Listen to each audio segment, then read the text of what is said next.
बनते जी, हमारे चैनल पे आपका हार्दिक स्वागत है। मैं आपसे जानना चाहूँगा कि अभी हाल ही में सुप्रीम कोर्ट का आदेश आया था वो साकेत आंदोलन को लेके, यानी कि मेरा कहने का मतलब है कि अयोध्या में जो राम मंदिर की खुदाई चल रही थी उसमें बुद्ध के अवशेष निकले थे।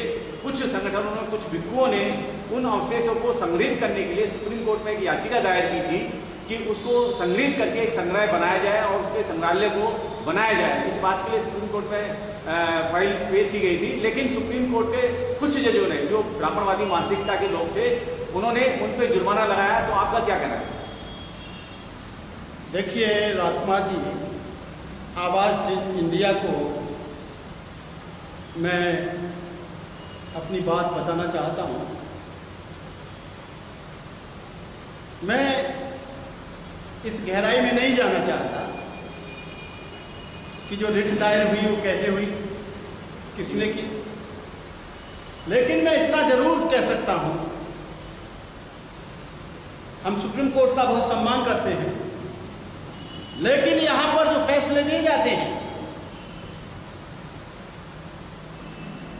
यहां पर जो निर्णय दिए जाते हैं, वो सारे के सारे निर्णय एसटी, एससी, ओबीसी और अल्पसंख्यक मुसलमानों के खिलाफ होते हैं।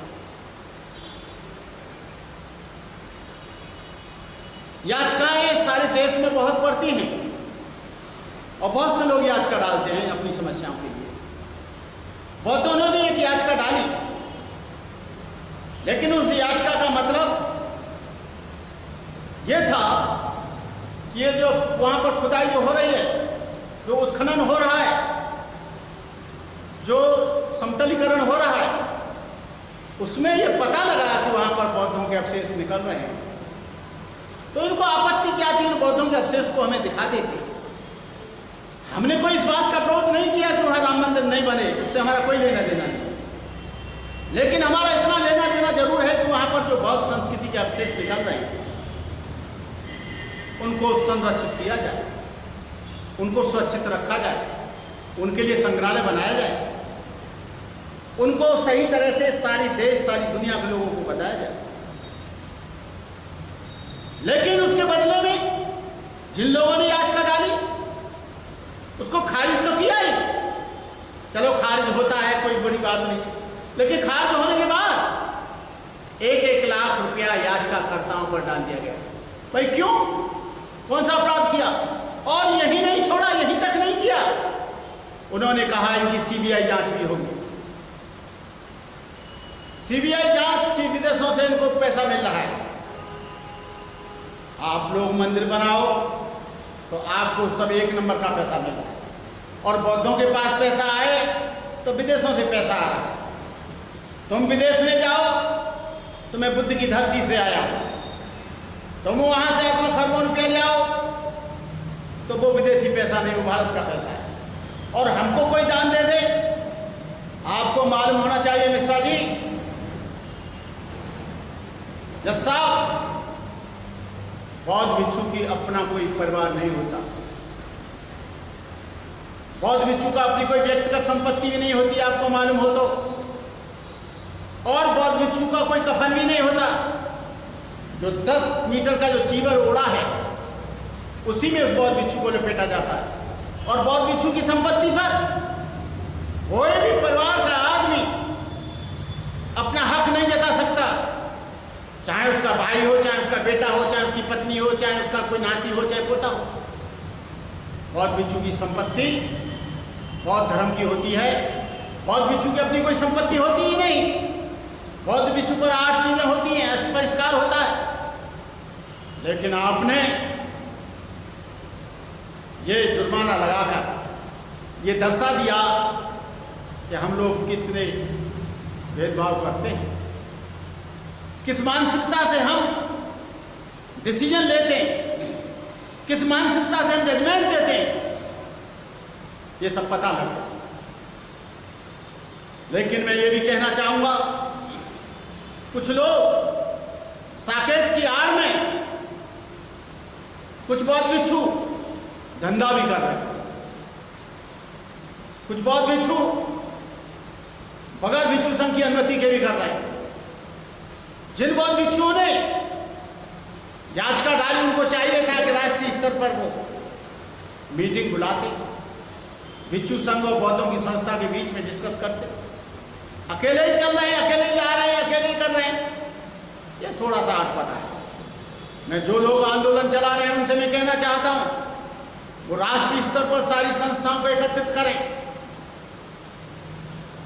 2 भिक्षु संघ, एक महाभिक्षु संघ, एक ऑल इंडिया भिक्षु संघ, उनसे बात करें, क्योंकि साकेत किसी की भपौती जागीरदारी नहीं है, किसी के घर की लड़ाई नहीं है।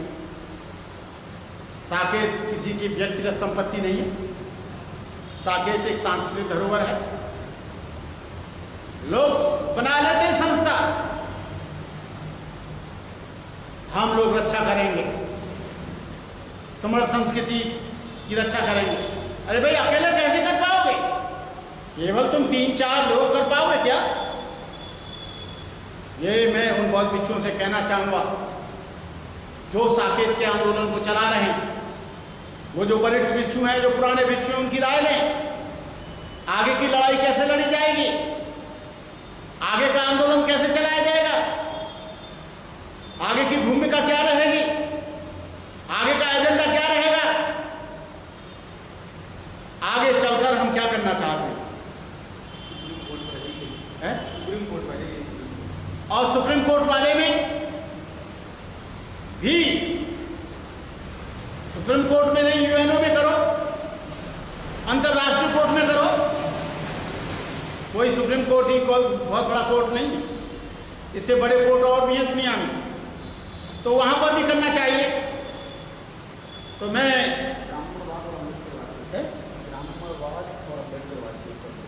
अब छोड़ो, चलो थैंक यू, थोड़ा सा आगे बढ़ा दो। तो मैं इन्हीं शब्दों के साथ जो इस आंदोलन को लेकर चल रहे हैं, चाहे सुमित्र रतन लेकर चल रहे हों, चाहे कोई और रतन लेकर चल रहे हों, चाहे और बहुत संस्था चल रही हों, मैं उन सब लोगों से कहना चाहूंगा इसकी एक कमेटी बने राष्ट्रीय स्तर पर, और उसमें एक कोषाध्यक्ष, एक अध्यक्ष, एक जनरल सेक्रेटरी, एक प्रचार मंत्री, ये सब बनने चाहिए। ऐसा नहीं है जो आया एक संस्था लेके आया और चंदा शुरू कर दिया, न कोई उसका हिसाब है, न कोई उसका किताब है, न उसको किसी को बताना है, अपनी मर्जी खर्च करना है, अपनी मर्जी देना है। तो मैं यही कहना चाहूँगा, मुख्य रूप से जो आंदोलनकारी हैं, जो उसको चला रहे हैं, वो राष्ट्रीय स्तर पर एक बैठक बुलाएं। जो आदमी आता अकेला ही चल देता है, एक संस्था होती है वही निर्धारित कर देती है। अरे भाई, पहले विचार विमर्श करो। ये बुद्ध गया का आंदोलन चला, बहुत सा विचार विमर्श हुआ, बहुत सी संस्थाओं का योगदान रहा, पूरी दुनिया के बौद्धों का सहयोग रहा, तब इतना मूवमेंट चला। लेकिन वो मूवमेंट को कुछ चंद लोगों ने उसकी हत्या कर दी, उसको मिटा दिया, उसको खत्म कर दिया, केवल मैनेजमेंट में मेंबर जाने के लिए। तो मैं जो पहले मैनेजमेंट में मेंबर रहे उन लोगों से कहना चाहूँगा कि इस आंदोलन को चलाओ, क्यों नहीं चला रहे?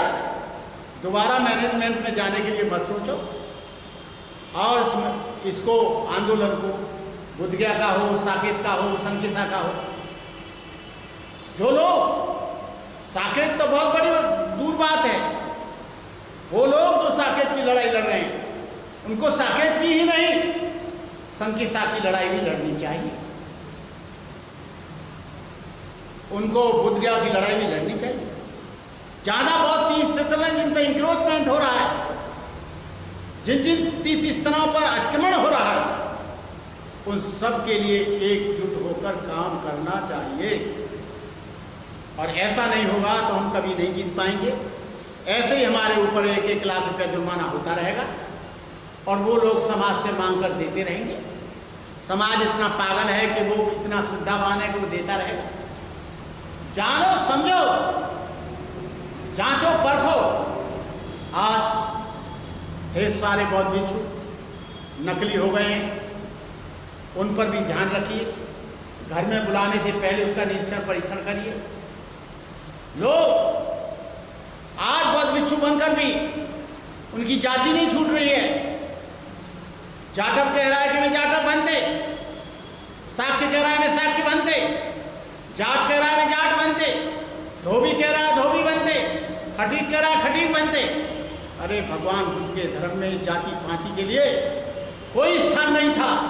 भगवान बुद्ध ने स्वयं कहा था, न जच्चा बसलो होती न जच्चा होती ब्राह्मणो, कम्मनो बसलो होती कम्मनो होती ब्राह्मणो। न जन्म से कोई ब्राह्मण होता है न शूद्र होता है, कर्म से ब्राह्मण होता है, कर्म से शूद्र होता है, कर्म से नीच होता है, कर्म से ऊंच होता है। लेकिन आज आपने देखा होगा, मैंने अपने जीवन में देखा है, बरुआ बनते अंबेडकरवादी बनते को पसंद नहीं करते,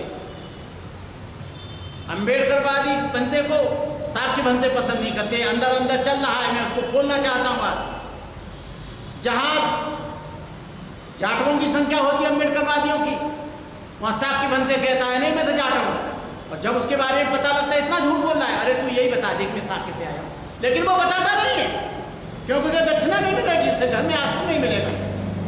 तो इन चीज़ों को लेकर जाति पाति को बंद करें, छुआछूत को बंद करें, ऊंच नीच को बंद करें। भगवान बुद्ध का धर्म जाति का धर्म नहीं है, विचारों का धर्म है, संस्कारों का धर्म है, शील का धर्म है, करुणा का धर्म है, मैत्री का धर्म है, जीवन की पवित्रता का धर्म है। लेकिन आज आदमी जाति से बाहर नहीं निकल पा रहा है। इन्हीं शब्दों के साथ मैं अपनी बात समाप्त करता हूँ। जय Hind. Press the bell icon on the YouTube app and never miss another update.